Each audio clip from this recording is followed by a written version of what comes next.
Bonjour, je vais vous parler des effets indésirables du vaccin Covid et les symptômes du Covid long et pourquoi ils sont si semblables.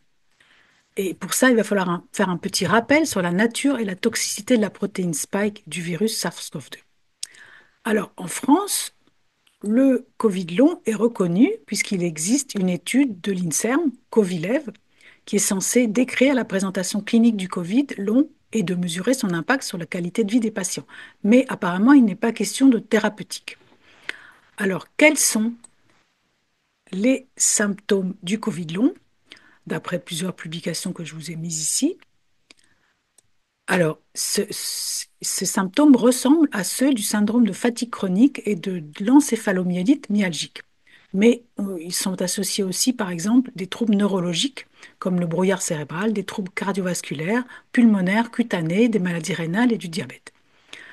Tous ces troubles sont en général plus fréquents et plus intenses chez les personnes vaccinées et augmentent avec le nombre de doses reçues et le nombre de réinfections, ce qui est montré dans une publication une étude qui a été effectuée chez les vétérans américains, c'est-à-dire les militaires américains qui ont été bien vaccinés. De même, la population danoise, qui est touchée à 25% par le Covid long, d'après une étude danoise, elle est vaccinée à plus de 80%. Donc de tout ça, on peut conclure que le vaccin ne protège pas contre le Covid long et que les personnes qui ont fait une maladie Covid après vaccination sont plus gravement atteintes de Covid long que celles qui n'ont pas été infectées après vaccination. Alors, comment expliquer ceci? Eh bien, ceci, ça s'explique par la protéine spike. La protéine spike, c'est une protéine de surface du virus SARS-CoV-2, le virus de la Covid. Elle forme des pointes à la surface du virus et elle lui donne son aspect couronné, d'où le nom de coronavirus donné au virus de cette famille. C'est la protéine la plus abondante de la membrane extérieure du virus et elle permet à celui-ci de se fixer sur les cellules de la personne infectée et d'y pénétrer. Et elle se fixe sur des récepteurs, dont le principal est le récepteur ACE2, qui joue un rôle primordial dans le système rénine-angiotensine. Ce système régule de nombreuses voies métaboliques, comme l'a montré Jean-Marc Sabatier dès 2020, et ceci a été confirmé par de nombreuses publications depuis.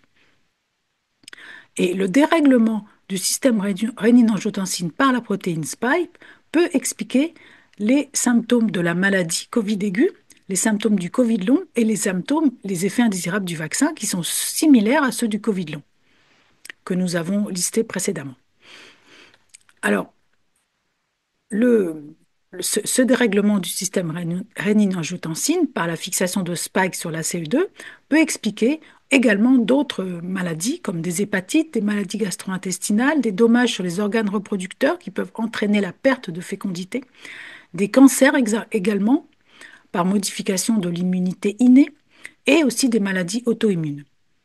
Alors, il faut aussi préciser que la protéine spike est capable de pénétrer dans le cerveau, qu'elle provienne du virus ou du vaccin. Elle est capable d'endommager les vaisseaux de tous les organes, dont ceux du cerveau. Et elle ressemble aussi beaucoup à certaines protéines humaines. Donc, les anticorps anti-spike que l'on va fabriquer vont être capables de s'attaquer à ces protéines et de provoquer des maladies auto-immunes. Et donc, le système immunitaire va cibler par erreur les récepteurs humains. Donc, la toxicité de Spike va expliquer la plupart des symptômes de la maladie Covid aiguë, du Covid long et des effets indésirables du vaccin. Et les fabricants de vaccins ont choisi le gène de cette Spike pour concevoir les vaccins ARN en particulier, Pfizer et Moderna, parce que la protéine Spike étant la plus abondante et la plus exposée du virus, elle provoque la synthèse d'anticorps chez les personnes infectées et malades. Et donc, le paradigme principal de la vaccination consiste à faire fabriquer beaucoup d'anticorps contre le micro-organisme dont on veut se protéger. Les fabricants n'ont pas pris en considération la toxicité de la spike, si tant est qu'ils en étaient informés. À mon avis, ils ne s'en sont pas préoccupés. Et voilà, donc nous avions présenté la plupart des maladies induites par le vaccin dans une étude collective, une publication collective avec Jean-Marc Sabatier. Et il faut rappeler que les vaccinés, les ARN, vaccins ARN font fabriquer aux vaccinés des taux incontrôlables et parfois très élevés de protéines spike, comme je l'ai publié dans cette publication. Donc, le Covid long est en effet associé souvent à des taux élevés d'anticorps anti-spike. Voilà l'explication de cette similarité entre le Covid long et les effets indésirables du vaccin.